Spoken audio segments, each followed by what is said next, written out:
Hello everyone. आज हम लोग एनालिटिकल रिएजेंट्स का लास्ट पोर्शन करने वाले हैं। आई होप अभी तक आपको मैंने जितना भी पढ़ाया है आपको वो समझ में आया होगा। यदि कोई भी डाउट रहता है तो आप डेफिनेटली मुझसे पूछ सकते हैं।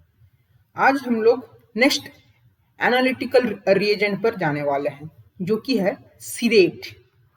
सिरेट इसको हम लोग डिनोट करते हैं सीई से, और ये +4 ऑक्सीडेशन स्टेट में रहता है। ठीक है, CE4। यदि ये CE4 ऑक्सीडेशन स्टेट में रहेगा तो ये एक ऑक्सीडाइजिंग एजेंट के तौर पर काम करेगा।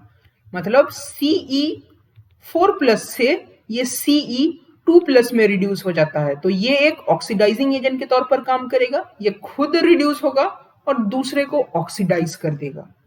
ये है सिरेट। तो आज हम लोग इसको पढ़ने वाले हैं अभी।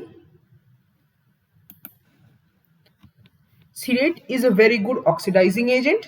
इसका ऑक्सीडेशन स्टेट +4 है। Quadrivalence cerium titration from this is known as cerate titration. इसका एक डिसएडवांटेज है, क्या ये थोड़ा कॉस्टली है। हम लोग को ऐसे रिएजेंट्स चाहिए होते हैं जो कम कॉस्टली हो, ठीक है, वो चीप हो, इजीली अवेलेबल हो, ज्यादा जल्दी से रिएक्शन करवा दे, ऐसे ऐसे हम लोग को चाहिए होते हैं। इसका एडवांटेज क्या है, ये ना बहुत ज्यादा स्टेबल है।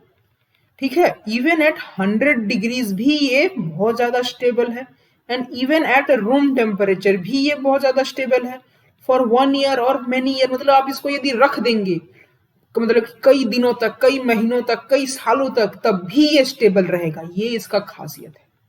और डिसएडवांटेज ये है कि ये कॉस्टली है। If the solution standardized at once, then no need to further standardize for next experiment.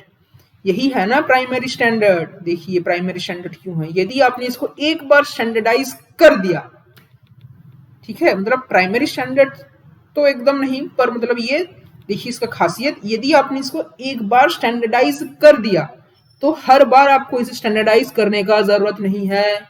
मतलब ये स्टेबल रहेगा इसका कंसेंट्रेशन। ठीक है, CA4+ salt available in market. यदि आपको खरीदना है इसका सॉल्ट तो वो आप किस फॉर्म में ले सकते हैं, Ce2SO4 होल 4, या तो इस फॉर्म में ले सकते हैं। देख लीजिए, C4+ salts are dissolved in water even they form precipitate like। ठीक है, यदि आप इसको डिसॉल्व करते हैं तो ये ऐसा ऐसा प्रेसिपिटेट बनाता है। ठीक है, OH का होल 3, OH का होल 2, ठीक है, in it. Hence it is used to dissolve in acidic medium and primarily in H2SO4। ठीक है, तो यदि हम लोग को इसका जो सॉल्ट है, ठीक है, इसका जो सॉल्ट होगा उसको यदि हम लोग वाटर पे डिसॉल्व करेंगे तो ये क्या कर देगा, कुछ प्रेसिपिटेट बना देगा जो हम लोग को नहीं चाहिए। तो हम लोग इसे क्या करते हैं, एसिडिक मीडियम में डिसॉल्व करते हैं। ठीक है, उसमें ये डिसॉल्व तो हो जाता है, लेकिन इसमें हम लोग के पास कुछ ऑप्शन हम लोग के पास रहता है। ठीक है, देखिए एसिड नाम से हम लोग किसे जानते हैं, एसिड नाम सुन के HCl को जानते हैं। ठीक है, H2SO4 को जानते हैं, HNO3 को जानते हैं।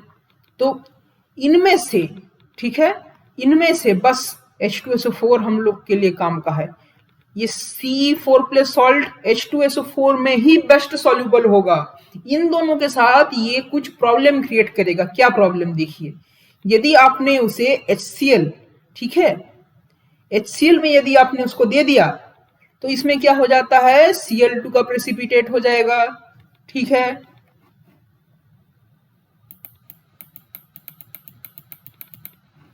देखिए, यदि बिकॉज इन HCl हो गया, HNO3 हो गया, या HClO4 भी यदि आपने इसमें एक और ऑप्शन ले लिया, ठीक है, HClO4, so dissociation of water contained in acid take place and form PPT with Ce4+। मतलब इसमें जो पानी रहेगा उसका डिसोसिएशन हो जाएगा और वो कुछ प्रेसिपिटेट बना देगा। HCl इज अवॉइडेड क्योंकि इसमें Cl2 का प्रेसिपिटेट बन जाएगा। ठीक है, HNO3 अवॉइडेड है क्योंकि देखिए HNO3 भी अवॉइडेड है। ठीक है, और HClO4 भी अवॉइडेड है क्योंकि इसमें फिर से प्रेसिपिटेट बन जाएगा हाइड्रोक्साइड का, ऐसे करके बस H2SO4 हम लोग के लिए काम का है Ce4+ के लिए। ठीक है, आमतौर पर हम लोग ये सॉल्ट या ये सॉल्ट यूज करते हैं बिकॉज ये इजीली Ce4+ दे देता है। ठीक है, primary standard, some salts are formed directly by titration, ये हो गया primary standard. Some salt are not formed directly by titration, वो हो गया सेकेंडरी स्टैंडर्ड। अब इसका एप्लीकेशन देख लेते हैं हम लोग। Application of Ce4 solution as reducing agent. देखिए, स्टैंडर्डाइजेशन ऑफ AsO3। ठीक है, ये ऑक्सीडाइजिंग एजेंट होगा, हाँ इसको ठीक कर लीजिएगा, ये ऑक्सीडाइजिंग एजेंट होगा। इससे हम लोग As2O3 का, आर्सेनिक वाले को हम लोग इससे स्टैंडर्डाइज कर सकते हैं। ठीक है, इसमें कुछ प्रॉब्लम होता है। क्या है? ये जो आर्सेनिक है, ये मतलब यदि हम लोग ये टाइट्रेशन करेंगे तो ये वाला इनसोल्यूबल होगा। ठीक है, आर्सेनिक वाला ये इनसोल्यूबल, इसके साथ कुछ प्रॉब्लम है, ये इनसोल्यूबल इन वाटर है। ठीक है, यदि हम लोग वाटर लेते हैं तो उसमें इनसोल्यूबल है, यदि हम लोग एसिड लेते हैं तो उसमें स्पेरिंगली सोल्यूबल है, मतलब एकदम मिनिमम अमाउंट इसका सोल्यूबल होगा। यदि हम लोग बेस लेते हैं, बेस में ये सोल्यूबल तो है लेकिन उसमें ये हाइड्रोक्साइड बना देगा, वो दिक्कत कर जाएगा हम लोग को। तो ये फ्री आयन चाहिए, वहां पर दिक्कत आ जाता है। ठीक है, इसको हम लोग कैसे ओवरकम करेंगे? आर्सेनियस acid is used to standardize Ce4 solution. As first we make the standard solution of H3AsO3 मतलब arsenious acid by using arsenic oxide। ठीक है, arsenic oxide लेंगे, उसके साथ बेस मिलाएंगे, फिर आर्सेनियस एसिड फॉर्म होगा। ठीक है, बेस मिलाएंगे तो ये वाला कंपाउंड फॉर्म होगा, उसको फिर एसिड में ट्रीट करेंगे तो ये वाला कंपाउंड फॉर्म होगा। उसको हेल्प करके हम लोग Ce4+ को स्टैंडर्डाइज करेंगे। ठीक है, ये उसका एक इक्वेशन है। अच्छा, the temperature is also raised up to 100 degree C to increase the rate because reaction is slow. ठीक है, जब भी हम लोग टाइट्रेशन करते हैं ना, यदि रिएक्शन स्लो होता है तो आपको हमेशा एडवाइस किया जाता है कि आप उसको थोड़ा सा हीट कर लीजिए। ठीक है, कोई ओवन में रख के हीट कीजिए या फिर उसको वाटर बाथ या फ्लेम में रख के हीट कर दीजिए ताकि रिएक्शन फास्ट हो जाए। क्यों होता है, इसका आंसर आप बताइएगा, सोचिएगा थोड़ा कि क्यों होता है। उनमें काइनेटिक एनर्जी इंक्रीज होता है या क्या होता है, एक बार सोच लीजिएगा अच्छे से। ठीक है, otherwise rate is slower, otherwise rate is increased by use of catalyst. ठीक है, या तो हम लोग उसको हीट करके इंक्रीज करें या तो हम लोग उसमें कोई कैटलिस्ट डाल दे। ठीक है, अब ये फॉर्मेलिटी का फॉर्मूला है, देख लीजिए। ठीक है, formality, number of formals by formula mass. ठीक है, फॉर्मूला मास को आपको तो आइडिया होगा ही फॉर्मूला मास का। अब नंबर ऑफ फॉर्मल्स कैसे निकालेंगे? Given mass by formula mass. ठीक है, why Ce4+ is always taken in burette? देखिए इसका answer, Ce4+ is always taken in burette because its solution is prepared in acidic medium. If it is taken in flask, large amount, if it is taken in flask, then large amount of H+ is formed and oxidized As. So to carry out the titration at moderate or acidic medium, मतलब बोल रहा है यदि हमने मतलब हम लोग ये जो Ce4+ को हमेशा ब्यूरेट में लेते हैं। क्यों? क्योंकि यदि सपोज हमने इसे कॉनिकल फ्लास्क में ले लिया, यदि सपोज हमने Ce4+ को कॉनिकल फ्लास्क में ले लिया तो उसमें क्या होगा? ठीक है, और देखिए क्योंकि ये जो Ce4+ है ये हम लोग एसिडिक मीडियम में हम लोग इसको प्रिपेयर करते हैं ना, क्योंकि ये एसिडिक मीडियम में सोल्यूबल होता है। यदि हमने इसको ले लिया यहाँ पर तो दिक्कत आ जाता है, क्योंकि यहाँ पर H+ आयन प्रेजेंट है बहुत ज्यादा, तो ये उसको ऑक्सीडाइज कर देता है। ठीक है, आर्सेनिक को ऑक्सीडाइज कर देगा। ठीक, मतलब यहाँ से हम लोग को ब्यूरेट में क्या रहेगा, आर्सेनिक रहेगा, लेकिन यहाँ पर क्या है, पहले से बहुत ज्यादा एसिडिक मीडियम है, बहुत ही ज्यादा एसिडिक मीडियम है। तो आर्सेनिक जैसे ही गिरेगा यहाँ पर, ये आर्सेनिक को ऑक्सीडाइज कर देगा। तो हम लोग का रिएक्शन तो नहीं हो पा रहा ना, हम लोग को C4+ के साथ आर्सेनिक का रिएक्शन करवाना है, लेकिन ये सोल्यूशन क्योंकि एसिडिक है, ये आर्सेनिक को ऑक्सीडाइज कर देगा, तो रिएक्शन नहीं हो पाएगा। लेकिन वहीं पर यदि हमने यहाँ पर लिया है C4+ को, तो यहाँ पर H+ का तो कंसेंट्रेशन है ब्यूरेट में, लेकिन जब वो कॉनिकल फ्लास्क में आएगा तो वो धीरे धीरे आएगा, है ना। तो इसीलिए आर्सेनिक के साथ Cr4+ का रिएक्शन हो पाएगा। इसीलिए एक और प्रिकॉशन भी हम लोग लेते हैं कि ये जो Cr4+ का सोल्यूशन है, इसका एसिडिटी मॉडरेट हो, ठीक है, मतलब कम हो इसका एसिडिटी।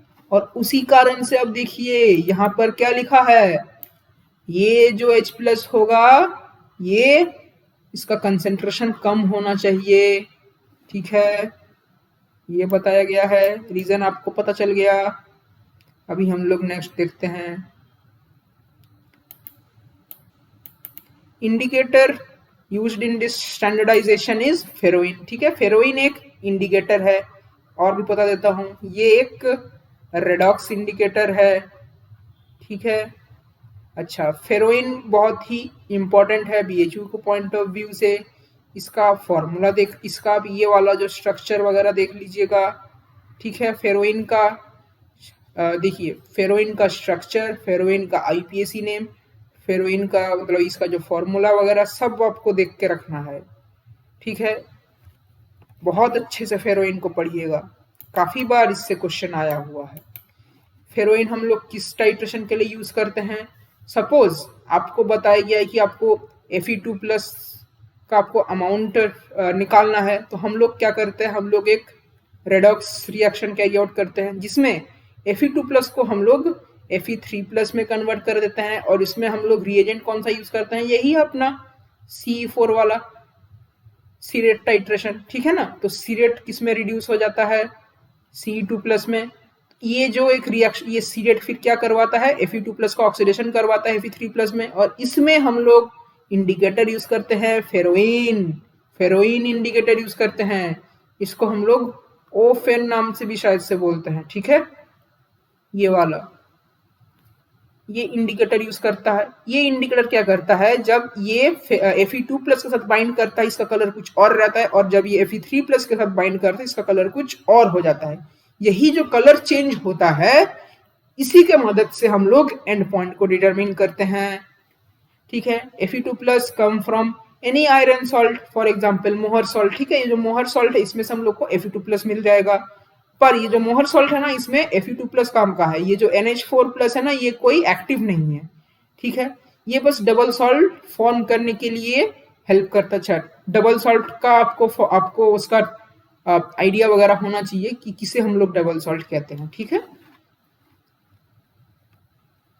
एंड ये जो ऑक्सीडाइज होता है Fe2+ in solid form, and otherwise the solid becomes brownish on exposure to air. Air में एक्सपोज करेंगे तो रस्ट, ठीक है।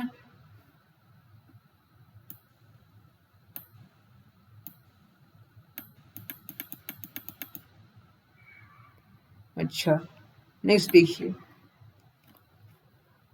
ये वाला इतना ग्राम हम लोग लेंगे ये जो फेनंथ्रोलिन है, और इतना ग्राम हम लोग लेंगे FeSO4। FeSO4 से क्या मिलेगा हम लोग को, Fe2+ मिलेगा, ठीक। ये फेरोइन बन जाता है, इसको हम लोग डिसॉल्व करते हैं अल्कोहल में। ये देखिए इसका स्ट्रक्चर, फेरोइन का देखिए स्ट्रक्चर, ठीक है, ये वाला है फेरोइन का स्ट्रक्चर, ठीक है। एक लिगेंड ये, एक लिगेंड ये, एक लिगेंड ये, तो इसमें Fe, ठीक है, और ये वाला जो भी ये लिगेंड है फेरोइन वाला, ये 3 रहता है। अब यदि ये +2 हुआ तो +2, यदि ये +3 हुआ तो +3, ठीक है। मतलब यहाँ पर कभी Fe2+ रहेगा तो कभी यहाँ पर Fe3+ रहेगा, ठीक।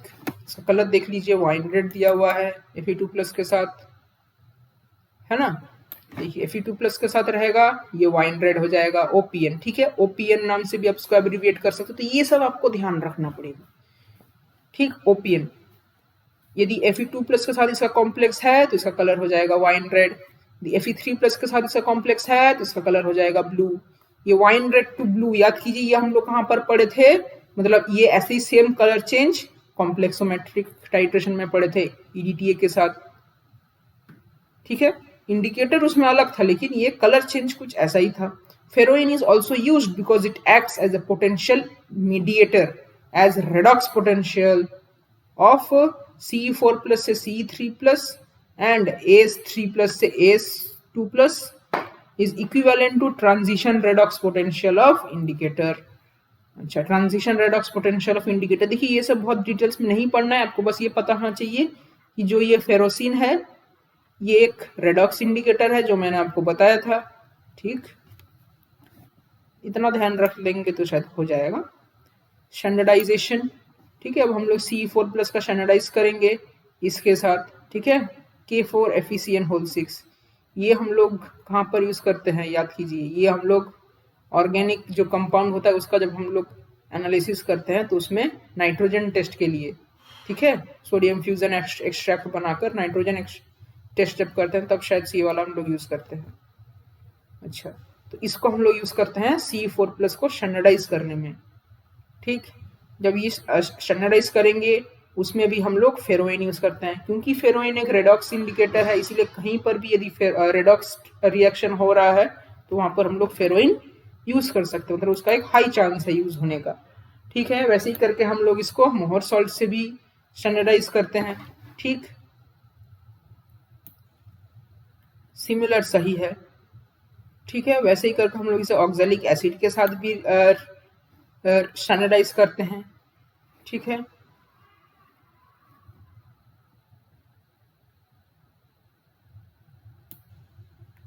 देखिए अब इसका application as oxidising agent, it is used in estimation of SN2+ / SN4+।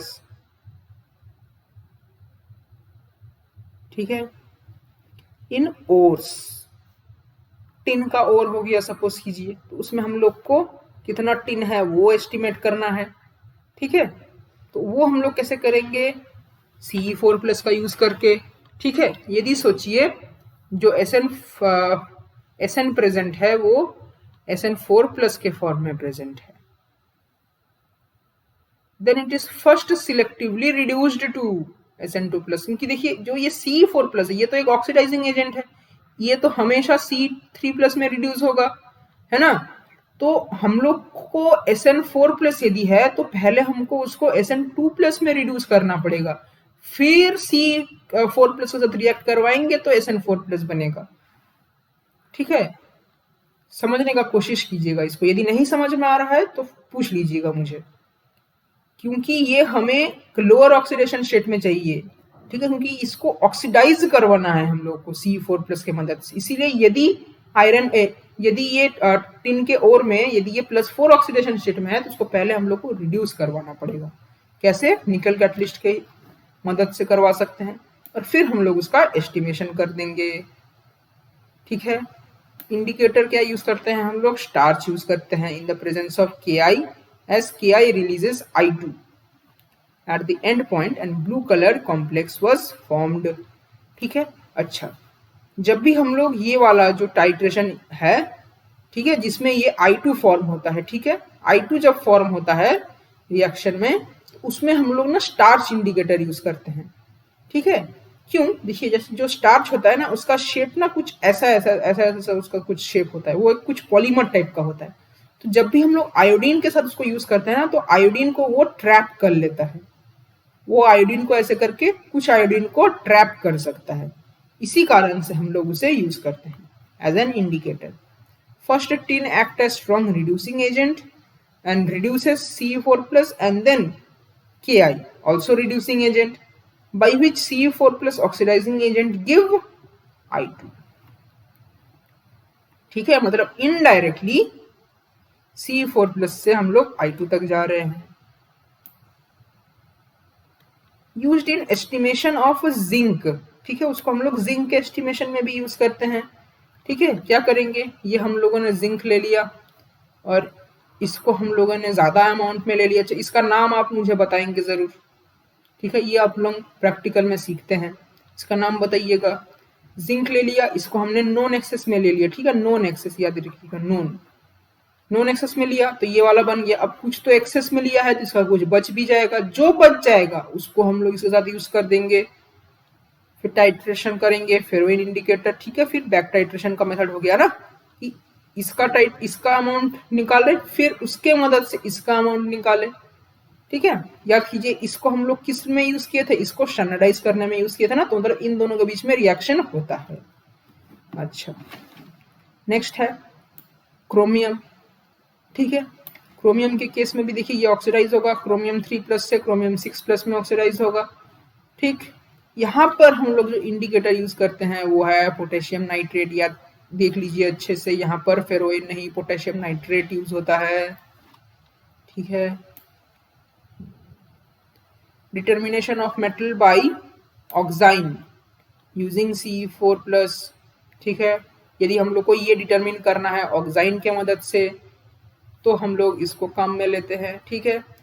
ये मेटल प्लस ऑक्साइन, मेटल ऑक्साइनेट बनेगा, उसको हम लोग, ये क्या बन रहा है उसका प्रेसिपिटेट। याद कीजिए जब हम लोग इसको कंसंट्रेट करना होता था तो हम लोग इसका प्रेसिपिटेट बनाते हैं, फिर इसको हम लोग डिसॉल्व करेंगे एसिड में, फिर ये बनेगा, ये फिर रिलीज हो जाएगा और बाकी ऑक्साइन भी रिलीज हो जाएगा।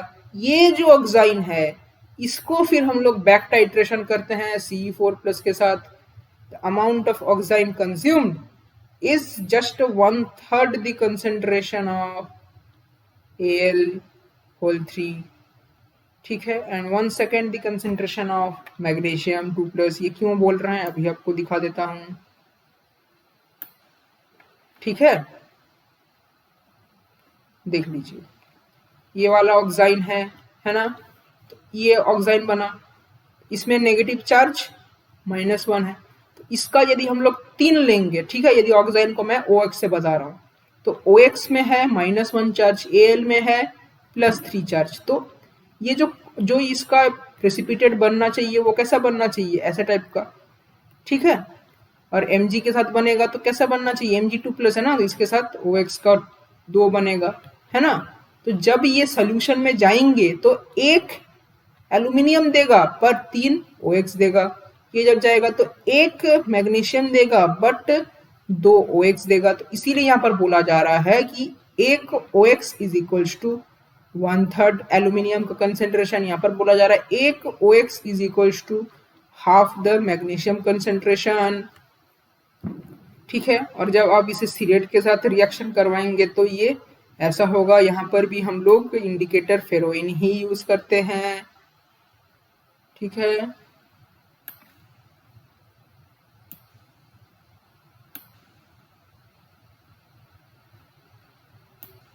अच्छा, डिटर्मिनेशन ऑफ मरकरी, ठीक है। यदि हम लोग डायरेक्ट इसको सिगरेट के साथ मरकरी को रिएक्ट करवा देंगे तो reaction is very very slow, इसीलिए हम लोग पहले क्या करेंगे, मरकरी के साथ I- का रिएक्शन करवाएंगे, ठीक है। फिर ये वाला फॉर्म होगा, ये जो I- ये कहां से हम लोग को मिल रहा है, पोटेशियम हाइड्रेट से I- मिलेगा। ये जो कॉम्प्लेक्स फॉर्म होगा इसके साथ जब हम C4+ को रिएक्ट करवाएंगे, ठीक, तो ये रिएक्शन होगा और इस रिएक्शन में आयोडीन मॉलिक्यूल फॉर्म होगा, जिसको हम लोग हाइपो के साथ रिएक्शन करवाएंगे और स्टार्च को इंडिकेटर के तौर पर यूज करेंगे। क्यों स्टार्च इंडिकेटर यूज कर रहे हैं, क्योंकि इसमें आयोडीन फॉर्म हो रहा है, ठीक है। तो जो ये 1 मोल I2 है, ठीक है, ये क्या है, 1 मोल आयोडीन, ये कहाँ क्या दे रहा है हमको, ये कहाँ कितना दे रहा है, देखिए 1 मोल HgI4-, ठीक है, 1 mole I2 equals to 1 mole HgI4-, which is equals to 1 mole Hg2+, ठीक है ना। ये देखिए 1 मोल और ये भी 1 मोल, है ना, ऐसे करके आपको देखना पड़ेगा। तो वहां से हम लोग बैक टाइट्रेशन मतलब बैक कैलकुलेशन करके Hg2+ का निकाल सकते हैं। डिटर्मिनेशन ऑफ, ठीक है, डिटर्मिनेशन ऑफ ऑर्गेनिक कंपाउंड्स, देखिए In oxidation of organic compounds, CE4 is used in excess and remaining CE4 is titrated by back titration.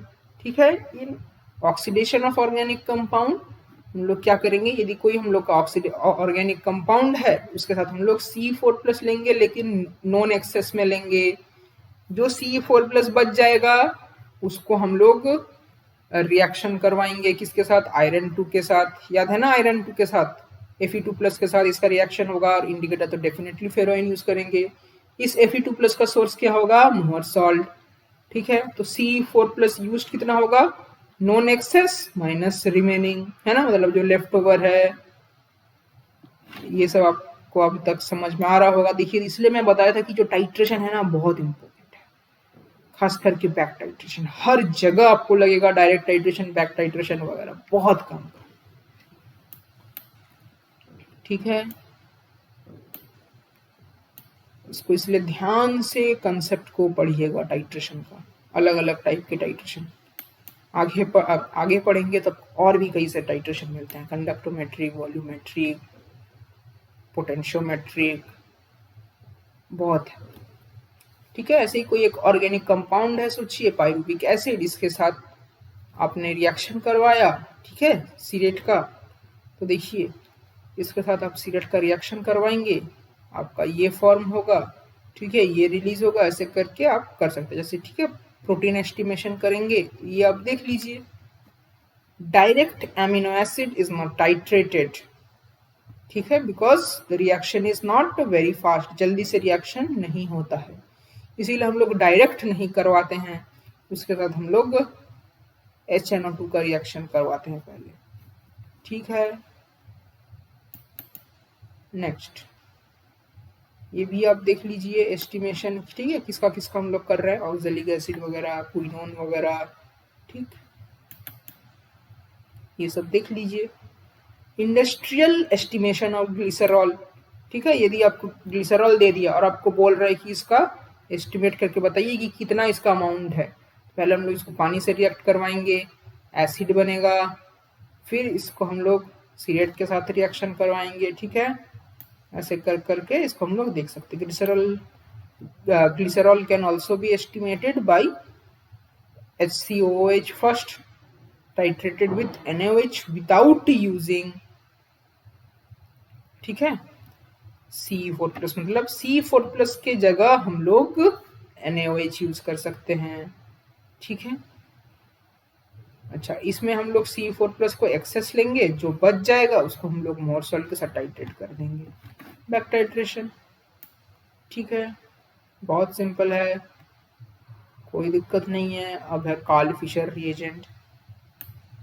ठीक, ये 1935 में डिस्कवर हुआ था। It is used for determination of moisture. ठीक, how much water is in substance, ठीक है, ये हम लोग डिटरमिन करते हैं। जो कार्ल फिशर है, ये साइंटिस्ट का नाम पर गया है ना, ठीक है, मे बी कार्ल एक अलग साइंटिस्ट होंगे, फिशर एक अलग साइंटिस्ट होंगे। इसमें देखिए हम लोग क्या लेते हैं, ये हम लोग मिक्सचर लेते हैं जिसका रेशियो कुछ ऐसा होता है, आयोडीन, SO2 और पिरिडीन। पिरिडीन एक बेस की तरह काम करता है। ठीक है, यदि हम लोग इसको मिथेनॉल में लेंगे फिर ये बनेगा कार्ल फिशर रिएजेंट। ठीक है, H2SO4 plus 2Hi.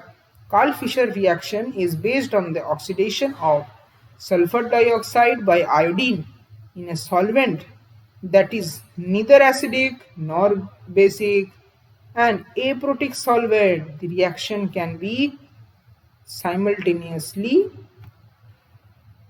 ठीक है, तो ये आप बताइएगा कि क्यों इसमें हम लोग एप्रोटिक सॉल्वेंट यूज करते हैं, क्यों इसमें हम लोग एसिडिक या बेसिक मीडियम नहीं यूज कर सकते। ठीक, ये जो 2Hi फॉर्म होता है इसको हम लोग पिरिडीन में ट्रैप करते हैं, तो यही काम है पिरिडीन लेने का। ठीक है, यहाँ पर आपको पिरिडीन दिख रहा है, नहीं है, पिरिडीन इसको ट्रैप करता है। कैसे ट्रैप करता है, ऐसे करके ये फॉर्म कर देगा। ये नाइट्रोजन था, एक में H जुड़ जाएगा, एक में I जुड़ जाएगा। HI को ट्रैप करते हैं क्योंकि रिएक्शन बैक ना हो जाए। ठीक है, यदि हमने HI को नहीं ट्रैप किया तो मे बी ये रिएक्शन रिवर्स डायरेक्शन में आ जाएगा।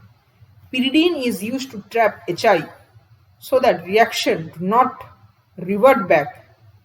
ठीक है, pyridine एक बेस की तरह काम करता है। ठीक,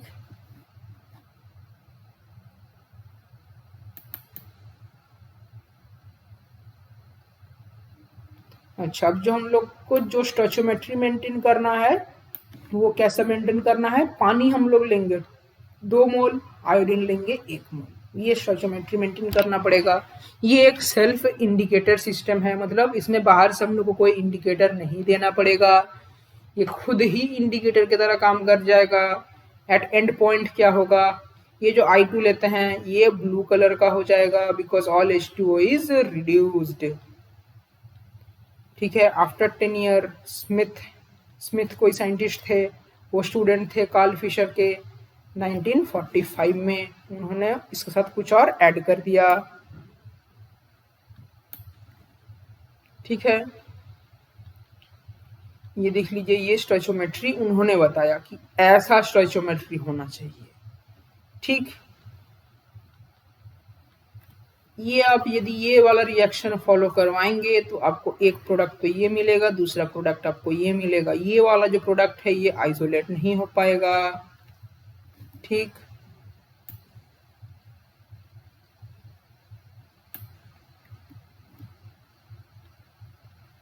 ये पार्ट उतना थोड़ा सा काम का भी नहीं है। हाँ,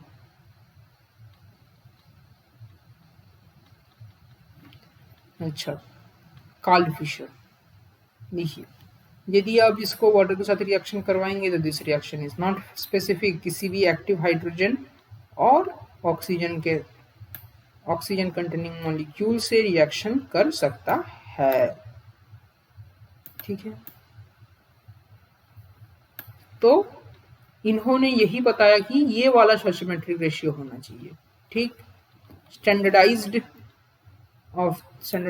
ऑफ कार्ल फिशर रिएजेंट। ठीक है, ऐसे करके हम लोग इसे स्टैंडर्डाइज कर सकते हैं। तो 1I2 1SO2 3 pyridine in excess, ठीक है, react with 1H2O in sample. तो देख लिए, I2 भी 1 है, SO2 भी 1 है, pyridine 3 है और वाटर भी 1 है।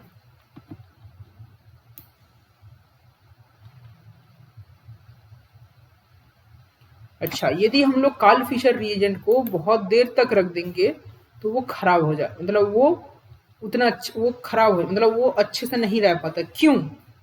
क्योंकि उसमें ना सेल्फ रिएक्शन हो जाता है। ये हम लोग स्टोइचियोमेट्री मेंटेन करते हैं, ठीक है, तो ये क्या होता है ना, ये मतलब कुछ इसमें गड़बड़ी आ जाता है, ये सेल्फ रिएक्शन कर जाता है लॉन्ग टाइम रखने पर, इसमें कुछ साइड रिएक्शन हो जाते हैं, वो दिक्कत कर देता है हम लोग को। ठीक है, तो इसीलिए हम लोग क्या करते हैं ना, इसको एक साथ नहीं रखते हैं, क्या करते हैं हम लोग, इसका 2 पार्ट कर देते हैं, Karl Fischer reagent A and Karl Fischer reagent B. फिर जब हम लोग को काम करना होगा हम लोग इन दोनों को मिक्स कर देंगे और जो सोल्यूशन बनेगा उसके साथ हम लोग काम करेंगे। जैसे हम लोग फेलिंग ए फेलिंग बी वगैरह बनाते हैं, दोनों को मिक्स करके हम लोग फेलिंग सोल्यूशन बना देते हैं, वैसे ही ये भी है। डिसएडवांटेज, इसमें ओनली pyridine बेस ही ले सकते हैं, मतलब और कोई बेस हम लोग नहीं चूज कर सकते हैं। pyridine के साथ क्या दिक्कत है कि ये हजार्डस है, ठीक है, ये हार्मफुल है, स्मेल भी इसका कुछ अजीब सा रहता है, ठीक है, तो वो काम का नहीं है। ठीक है, वेरी बैड स्मेल। ठीक, अच्छा, एक नया रिसर्च हुआ है जिसमें हम लोग को pyridine free Karl Fischer reagent भी मिल जाता है। ठीक है, तो pyridine सॉल्ट बनता है, it is soluble in methanol. pyridine के जगह दूसरे बेस भी ले सकते हैं लेकिन दूसरे बेस के साथ अच्छा रिएक्शन नहीं होता है, एंड सॉल्ट मिथेनॉल में टोटली सॉल्युबल नहीं होता है। ठीक है, तो ये कार्ल फिशर रिएजेंट ए में हम लोग ये लेते हैं और रिएजेंट बी में हम लोग ये लेते हैं, दोनों को मिक्स करते हैं, यूज कर देते हैं। ठीक है, in absence of water the self decay हो जाता है। ठीक, ये सब देख लीजिए। इसका एफिशिएंसी 70% है। एंड पॉइंट है I2 का कलर ब्लू हो जाएगा। Application, it is used for organic functionality determination of, ये फंक्शनल ग्रुप्स को डिटरमिन करने के लिए ये यूज होता है। ठीक है, एस्टेरिफिकेशन, सपोज कीजिए रिएक्शन हुआ, ठीक, एस्टेरिफिकेशन रिएक्शन हुआ, उसमें कुछ पानी बच गया, वो मतलब उसमें कुछ पानी फॉर्म हुआ, ठीक है, प्रोड्यूस हुआ, उसको हम लोग डिटरमिन कर सकते हैं काल फिशर रिएजेंट से। तो 1 मोल पानी फॉर्म हुआ किससे, एक OH से और एक एसिड से। तो ऐसे करके हम लोग बैक टाइट्रेशन करके कर सकते हैं। सिमिलरली एस्टिमेशन ऑफ एनहाइड्राइड वगैरह हम लोग देख सकते हैं। ठीक है, आप देख लीजिएगा अच्छे से। अब हम लोग आते हैं अपने लास्ट पोर्शन पर, जो कि है मैलाप्रेड ऑक्सीडेशन। ये बहुत अच्छा है, मतलब बहुत इजी है। इसमें हम लोग ये पर आयोडिक एसिड यूज करते हैं। ठीक है, HiO4- या ये वाला, ठीक है, पर आयोडिक एसिड। ये एक ऑक्सीडाइजिंग एजेंट की तरह काम करता है। ठीक है, जो HiO4 है या IO4- है, ये क्या करता है, सपोज आपके पास 2 कार्बन है, उन दोनों के ही पास या तो मतलब कि दोनों के ही पास या तो OH है, या तो एक के पास OH एक के पास डबल बॉन्ड O है, या फिर दोनों के पास डबल बॉन्ड O है। तो उस केस में यदि आप उसमें ये HiO4 वाला रिएजेंट डालते हैं तो ये दोनों के बीच का ये वाला कार्बन कार्बन बॉन्ड ब्रेक कर देता है। ब्रेक करके ये कैसा बनाता है देख लीजिए, एकदम ट्रिक है। ठीक है, आपको मैकेनिज्म देखने का भी जरूरत नहीं पड़ेगा। यदि ये OH है, ठीक, और इसमें हम लोगों ने डाला HiO4, तो ये क्या करेगा, इसको स्प्लिट करेगा। स्प्लिट करके इधर भी एक OH जोड़ देगा, इधर भी एक OH जोड़ देगा।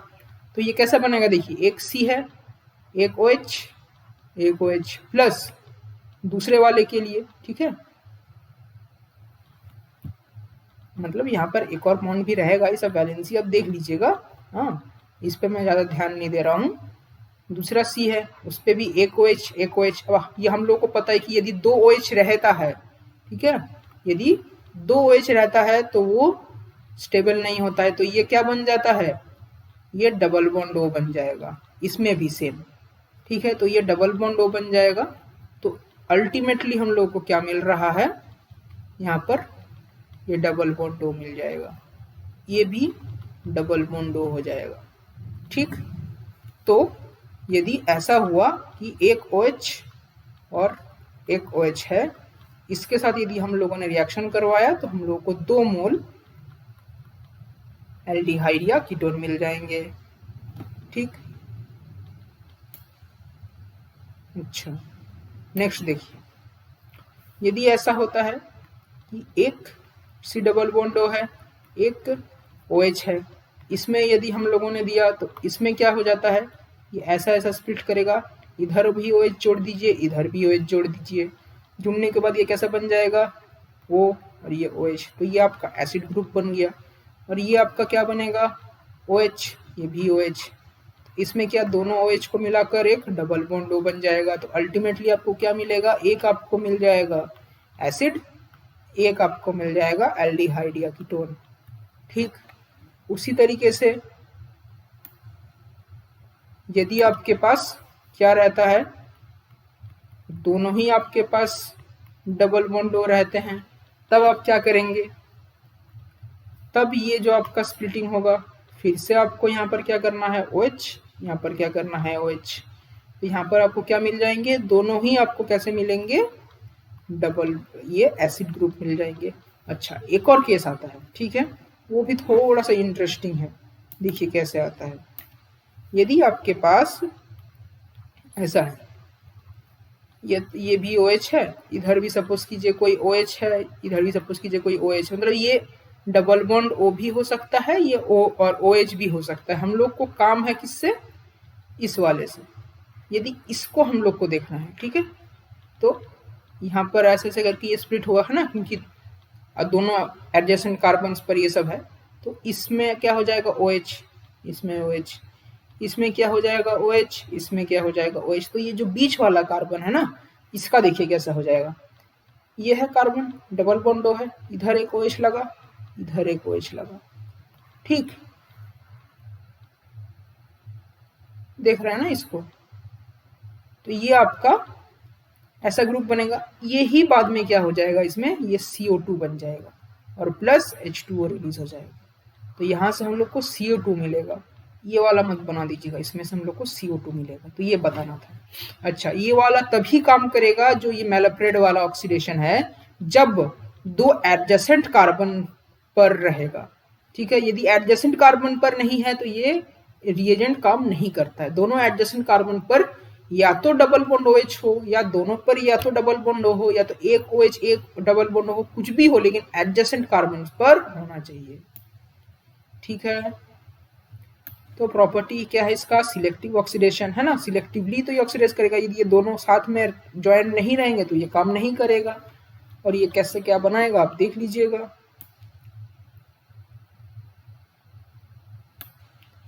ठीक है। स्टैंडर्डाइजेशन, इसको हम लोग सिलेक्टिव ऑक्सीडाइजिंग रिएजेंट है, ठीक। इसको यदि हम लोग I- के साथ ट्रीट करेंगे, मतलब Ki के साथ ट्रीट करेंगे, I2 फॉर्म होगा, I2 को हम लोग हाइपो के साथ ट्रीट कर देंगे आयोडोमेट्रिकली। आयोडोमेट्री मैंने आपको पढ़ाई दिया है, एसिडिक मीडियम में भी हम लोग इसको ट्रीट कर सकते हैं। अब इसका एप्लीकेशन देख लीजिए, यदि ये दोनों कार्बन एडजेसेंट हुए तभी हम लोग इसको यूज कर सकते हैं, तभी ये स्प्लिट करेगा। यदि ये एडजेसेंट नहीं हुए, जैसे कि इसमें देखिए, इस कार्बन के पास OH है, इस कार्बन के पास OH है, लेकिन बीच वाले के पास नहीं है, तो नो रिएक्शन, क्योंकि एडजेसेंट कार्बन पर नहीं है, ठीक है। यदि अल्फा बीटा डाइऑल है, ठीक, तो कुछ नहीं करना है, मैंने आपको तो सिंपल बता दिया, ये सब रिएक्शन का कोई जरूरत नहीं है, सिंपल आपको ये प्रोडक्ट मिल जाएगा, है ना, एकदम सिंपली मिल जाएगा आपको प्रोडक्ट। वही टेक्निक हमेशा फॉलो कीजिएगा, ठीक है। 1 cc bond cleavage required 1 Meta पर आयोडाइड, ठीक है। मतलब यदि एक आपको CC बॉन्ड क्लीव करना है तो आपको 1 मोल ऑफ I4- यूज होगा, ठीक है। ये आपको ध्यान रखना है। इसी का मदद से आप ये बोल सकते हैं कि सपोज आपको कोई एक कार्बोहाइड्रेट का सपोज स्ट्रक्चर दिया है, ठीक है, ये OH, ये OH, ये OH, ठीक है, और यहाँ पर एक CH2OH, यहाँ पर H है, H है, H है, ठीक है। आपको बोल दिया कि इसमें कितने मोल ये HiO4 लगेगा, तो आपको क्या दिख रहा है, एक ये है, ये है, एक यहाँ पर लग गया, ये है OH यहाँ पर लग गया, OH है यहाँ पर लग गया, OH है यहाँ पर लग गया, ठीक है। वैसे करके आपको देखना पड़ेगा। तो यहाँ पर हम लोगों को 4 मोल लगेंगे, ऐसे करके भी क्वेश्चन में भी आ सकते हैं। ये आपको रिएजेंट्स पर भी पढ़ाया जाता है, ये वाला रिएजेंट, ठीक। तो वैसे करके हम लोग इसका ऑर्गेनिक रिएजेंट में और ऑर्गेनिक कंपाउंड का देखने में पता कर सकते हैं, ठीक है। आप लोग देख लीजिएगा, है ना। यदि ये वाला सपोज कीजिए हम लोग को ऑर्गेनिक कंपाउंड मिला है, तो इसमें हम लोग इसका रिएक्शन करवा के देख लेंगे, ठीक है ना। इसमें हम लोग का एक ही IO4- यूज होगा। वैसे करके हम लोग देख सकते हैं, इजीली देख सकते हैं, ठीक है। वैसे ही करके हम लोग, यदि हम लोग को सपोज कीजिए कि कोई NH2 ग्रुप मिला है, इसको पहले हम लोगों को OH में कन्वर्ट करना पड़ेगा, पानी ऐड करके हम लोग कन्वर्ट कर लेंगे, फिर हम लोग इसका टाइट्रेशन कर सकते हैं। या तो जैसे मैंने पहले बताया था वैसे करके कर सकते हैं, या तो क्या कर सकते हैं, इसमें NH3 प्रोड्यूस हो रहा है, इस NH3 को हम लोग कोई एसिड की मदद से टाइट्रेट कर लेंगे, ठीक है, जिसको हम लोग बोलते हैं एसिडिमेट्रिक टाइट्रेशन, ठीक। और जितना हम लोग को H मिलेगा, मतलब उतना ही पेप्टाइड बॉन्ड है। अच्छा, पेप्टाइड बॉन्ड क्या होता है, ये वाला जो बॉन्ड होता है, ये पेप्टाइड बॉन्ड होता है। थोड़ा सा और पढ़ लीजिएगा पेप्टाइड बॉन्ड के बारे में, ठीक है। कॉस्मेटिक इंडस्ट्री में आमतौर पर हम लोग ग्लिसरॉल यूज करते हैं, ठीक है, जो क्रीम होता है। तो ग्लिसरॉल में देखिए, ये OH है, एक IO4- यहाँ लग गया, ये OH है, एक IO4- यहाँ पर लग गया। तो अल्टीमेटली दो HiO4 लग रहा है हम लोग का, ठीक है। देख लीजिए अल्टीमेटली 2 HiO4 लग रहा है। So that's all. I hope आपको समझ में आया होगा। एनालिटिकल रीएजेंट बहुत इंपॉर्टेंट है, ठीक है। इतना मैकेनिज्म का आपको जरूरत ही नहीं है, मैंने आपको सिंपल ट्रिक बता दिया है, आराम से उससे कर लीजिए, ठीक। सो आई होप आपको सब कुछ समझ में आया होगा। एनालिटिकल रीएजेंट बहुत इंपॉर्टेंट है एनालिटिकल केमिस्ट्री पोर्शन में, इसीलिए मैंने इसको 3 लेक्चर में आपको कवर करवाया था। यदि आप कोई भी डाउट रहता है तो आप बेझिझक बोल दीजिएगा, ठीक है। तो आज हम लोगों ने क्या पढ़ा वो एक बार आपको मैं कवर करवा देता हूँ, क्विक रिवीजन एक, ठीक है। तो सबसे पहले हम लोगों ने देखा सीरियट टाइट्रेशन। सीरियट टाइट्रेशन में क्या है, ये C4+ के फॉर्म में रहता है, जो कि एक ऑक्सीडाइजिंग एजेंट होता है, क्योंकि ये C2+ में इजीली डिसॉल्व कर जाता है। इसका एडवांटेज ये है कि ये हाईली स्टेबल है, लेकिन इसका डिमेरिट ये है कि ये कॉस्टली है, ठीक है। इसको हम लोग बस H2SO4 सोल्यूशन के साथ ले सकते हैं, क्योंकि उसी में ये सही से रहता है। ये एसिड में डिसॉल्व होता है लेकिन पानी में नहीं होता है। यदि HCl में लेंगे तो Cl2 का प्रेसिपिटेट बन जाएगा, यदि हम लोग HNO3 में लेंगे तो भी प्रेसिपिटेट बनेगा, और HClO4 में लेंगे तो भी इसका प्रेसिपिटेट बनेगा, ठीक है। तो ऐसे तरीके से हम लोग C4+ का कुछ एप्लीकेशन देखे थे, ठीक है। फिर आते हैं हम लोग फेरोइन इंडिकेटर में। जब हम लोग इस टाइट्रेशन करते हैं कोई भी रेडॉक्स टाइट्रेशन इस तरीके का, तो उसमें हम लोग फेरोइन इंडिकेटर यूज करते हैं। ये एक रेडॉक्स इंडिकेटर है, ये अपना कलर बदलता है, ठीक है। Fe2+ के साथ रहेगा तो कुछ और कलर देगा, Fe3+ के साथ रहेगा तो कुछ और कलर देगा, wine red to blue colour देगा। फेरोइन इंडिकेटर बहुत इंपॉर्टेंट है, बीएचयू पॉइंट ऑफ व्यू से अच्छे से पढ़ लीजिएगा।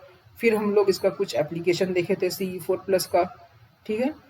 उसके बाद हम लोगों ने क्या देखा, कार्ल फिशर रीएजेंट देखा हम लोगों ने। कार्ल फिशर रीएजेंट का देख लीजिए, पहले हम लोग को लगा था कि ये 1:2 रेशियो में होना चाहिए, फिर हम लोग को पता चला कि ये 1:1 रेशियो में होगा। इन्हीं का स्टूडेंट ने बताया। यहाँ पर हम लोग pyridine बेस इसीलिए यूज करते हैं, क्यों, क्योंकि वो क्या बताया था मैंने, याद कीजिए pyridine बेस का, चलिए देख लीजिएगा बाद में, ठीक है। अच्छा, मैलेप्रेड ऑक्सीडेशन, इस पर मैंने आपको ये ट्रिक बताया था कि कैसे हम लोग को देखना है। यदि 2 OH रहेंगे तो 2 हम लोग को या तो एल्डिहाइड या तो कीटोन मिलेंगे, ठीक है। यदि एक OH और एक डबल बॉन्ड O रहेगा तो एक एसिड और एक एल्डिहाइड या कीटोन रहेगा। यदि दोनों ही यदि डबल बॉन्ड O है तो हम लोग को दोनों एसिड मिल जाएंगे। और यदि एक बीच में ऐसे C डबल बॉन्ड O है और दोनों ओर से ऐसे कुछ भी है, मतलब ऐसे OH या डबल बॉन्ड O, तो बीच वाला जो रहेगा वो CO2 बन जाएगा, ठीक है। अच्छा, यदि सपोज कीजिए कि ये जो बीच वाला है, यदि ये OH है और दोनों ओर से कोई भी ऐसे ग्रुप है, तो यहाँ पर इसको एक OH मिलेगा, यहाँ पर इसको एक OH मिलेगा, तो ये कैसा बन जाएगा, C, और इसमें बन जाएगा 3 OH। तो ये क्या होगा, ये 2 OH मिलाकर एक O बन जाएगा, एक डबल बॉन्ड O, तो ये बन जाएगा COOH, ठीक है।